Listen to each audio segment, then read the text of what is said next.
Hi, Dr. Ariane to the Movement Paradigm. No, peeing yourself while lifting heavy weights is not normal and it is not funny. And we're going to talk about why that's the case.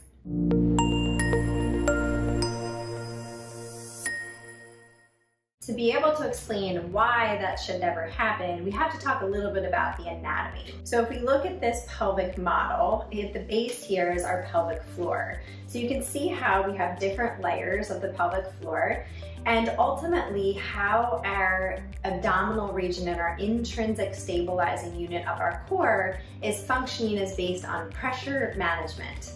So if this is my pelvis here, at the top we have our diaphragm. As we inhale, the intra-abdominal pressure that's built up from the diaphragm, as the diaphragm descends, this pressure continues to go down to the pelvic floor. Initially, as we inhale, the pelvic floor is relaxing. As we exhale, the pelvic floor is lifting and contracting. And this is just a normal function of our diaphragm and pelvic floor.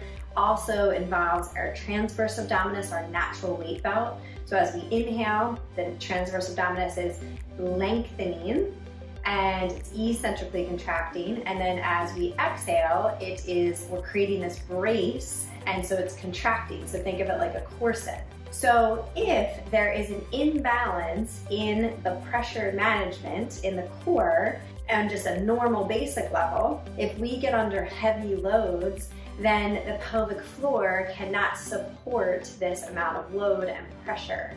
And so we're going to talk a little bit about how to begin to manage that. So there are 3 key reasons why this happens. And if you can understand and appreciate the anatomy, these are all going to make sense. So number 1 is we have shallow breathing. So if we are breathing from our neck and shoulders on a day-to-day basis, which we breathe 25,000 times a day, this is going to create this downward pressure onto the pelvic floor. So if you watch me as I take an inhale here and an exhale, I'm actually doing a reverse breathing pattern. So I'm inhaling, everything's lifting, and then as I exhale, my belly's actually coming out here, so there's this downward pressure into the pelvic floor. So we have to be able to breathe optimally, which means as you inhale, 360 degrees of pressure here, all the way down to the pelvic floor, to be able to coordinate that once again during dynamic movement or heavy lifting. The second reason that you could have a dysfunctional pelvic floor during lifting contributing to urination is breath holding. Now, when we're doing something like a deadlift or squat, we actually are doing a form of breath holding. But what can happen is if we have a over dominance of our outer muscles, so think our six-pack muscles, our rectus abdominis, our obliques, especially the rectus abdominis.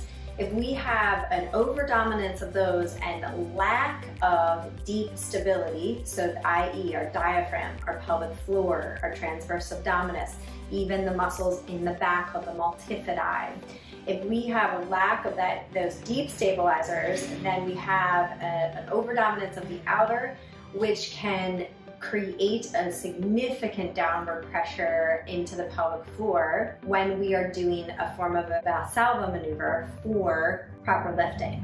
And number 3 is doming or pooching. So this actually is kind of very much of a spin-off of number 2, which means that you have this discoordination in your deep core. So the way that we would test this is if you are lying on your back, you bring your knees up, and you just see, first you can just see what happens. A lot of times for many people, the abdomen will dome immediately. Sometimes that could be due to a diastasis recti. We're not gonna get into that today, but also it can just be that you don't have good intrinsic stabilization.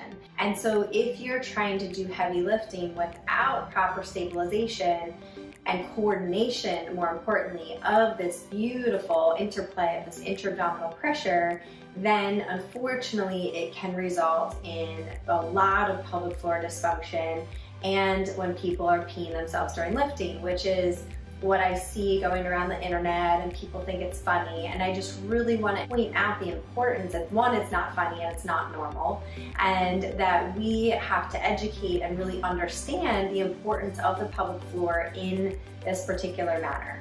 So one of your easiest take-homes from this is to begin, if you're not already, to begin working on breathing and coordination with your deep core. So as you breathe in through the nose, allowing the abdomen to expand 360 degrees all the way down to the pelvic floor. As you exhale, you can focus on an active exhalation. So pulling the belly button in towards the spine on the exhalation.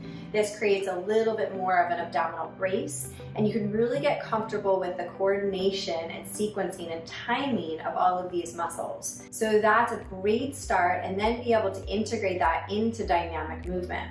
When you get into actual heavy lifting, and that could look different for each person, but if you're doing barbell training, deadlifts, squats, then you need to be able to learn how to maintain your pressure while you are actually doing the lift. But here's the thing. If you don't have good coordination to begin with and you're trying to manage pressure at a really high level, it's not going to work out so well. So you have to start with the basics. I would always start there, progress that during your day, during your exercises, then begin to revisit your lifting with a newfound knowledge and awareness of your pelvic floor, your diaphragm, and the coordination between or among all of your deep core muscles. As always, I hope this was helpful. If it was, give it a like and give it a share, and make sure to subscribe to our YouTube channel, The Movement Paradigm, for weekly tips on mindset, nutrition, and movement. And if you need help with your pelvic floor and your deep core, we would love the opportunity to help you on your journey to better movement and longevity.